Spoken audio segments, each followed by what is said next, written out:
हाय दोस्तों, आप सभी को हमारे यूट्यूब चैनल ऋषि स्टडी पॉइंट में बहुत बहुत स्वागत है। आज हम लोग क्लास 6 के 29 जून को हुए सामाजिक विज्ञान के वीकली टेस्ट के आंसर के को देखने वाले हैं। तो इसलिए आज के हमारे इस वीडियो को आप लोग शुरू से अंत तक देखें और हाँ, अच्छा लगे तो अपने दोस्तों को भी ज़्यादा से ज़्यादा शेयर करें। तो चलिए दोस्तों, एक एक करके उन सभी क्वेश्चनों के आंसर को देखते हैं। हमारा पहला क्वेश्चन था कि सौर मंडल में कितने ग्रह हैं। पहला ऑप्शन था 6, दूसरा ऑप्शन था 7, तीसरा ऑप्शन 8 या चौथा ऑप्शन 5। तो सौर मंडल में कुल 8 ग्रह हैं, इसलिए इसका सही जवाब था ऑप्शन नंबर सी 8। हमारा अगला क्वेश्चन था कि पूर्ण चंद्रमा वाली रात क्या कहलाती है। पहला ऑप्शन अमावस्या, दूसरा ऑप्शन पूर्णिमा, तीसरा ऑप्शन दोनों या चौथा ऑप्शन इनमें से कोई नहीं। तो पूर्ण चंद्रमा वाली रात को हम लोग पूर्णिमा कहते हैं, इसलिए इसका सही जवाब था ऑप्शन नंबर बी पूर्णिमा। हमारा अगला क्वेश्चन था कि निम्नलिखित में से सूर्य क्या है। पहला ऑप्शन तारा, दूसरा ऑप्शन उल्कापिंड, तीसरा ऑप्शन ग्रह या चौथा ऑप्शन उपग्रह। तो सूर्य एक तारा है, इसलिए इसका सही जवाब था ऑप्शन नंबर ए तारा। अगला क्वेश्चन था कि पृथ्वी का उपग्रह कौन है। पहला ऑप्शन चंद्रमा, दूसरा ऑप्शन शुक्र, तीसरा ऑप्शन शनि या चौथा ऑप्शन बृहस्पति। तो पृथ्वी का एकमात्र उपग्रह चंद्रमा है, इसलिए इसका सही जवाब था ऑप्शन नंबर ए चंद्रमा। हमारा अगला क्वेश्चन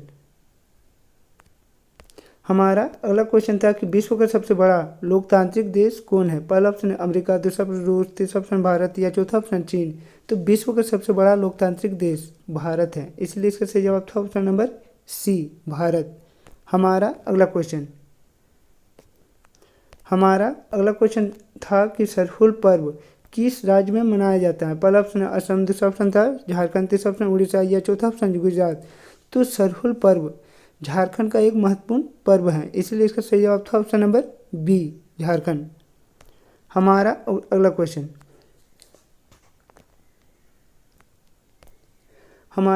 क्वेश्चन था कि बीते दिनों के मानवों की कहानी को डैश कहा जाता है। पहला ऑप्शन इतिहास, दूसरा ऑप्शन भूगोल, तीसरा ऑप्शन नागरिक शास्त्र या चौथा ऑप्शन अर्थशास्त्र।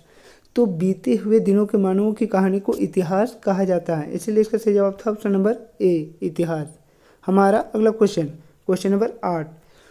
नंबर 8 कह रहा था कि भारत का सबसे पुराना धर्म ग्रंथ है। पहला ऑप्शन वेद, दूसरा पुराण, तीसरा कुरान या चौथा बाइबल।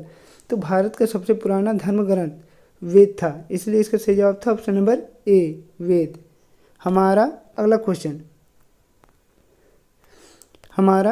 क्वेश्चन था कि निम्नलिखित में से भारत की राजधानी कौन सी है। पहला ऑप्शन था नई दिल्ली, दूसरा मुंबई, तीसरा ऑप्शन था कलकत्ता या चौथा ऑप्शन चेन्नई।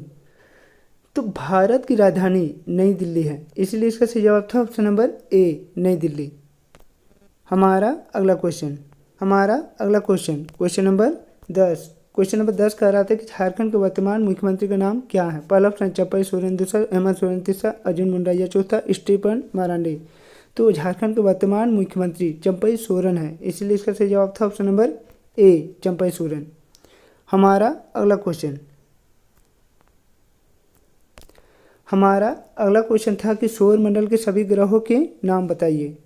तो इसका सही जवाब था कि सौर मंडल में कुल 8 ग्रह हैं, जैसे पहला बुध, दूसरा शुक्र, तीसरा पृथ्वी, चौथा मंगल, पांचवा बृहस्पति, छठा शनि, सातवां अरुण और आठवां वरुण। हमारा अगला क्वेश्चन कह रहा है कि पृथ्वी को नीला ग्रह क्यों कहा जाता है। तो इसका सही आंसर होगा कि पृथ्वी का लगभग 71% भाग पर जल विद्यमान है।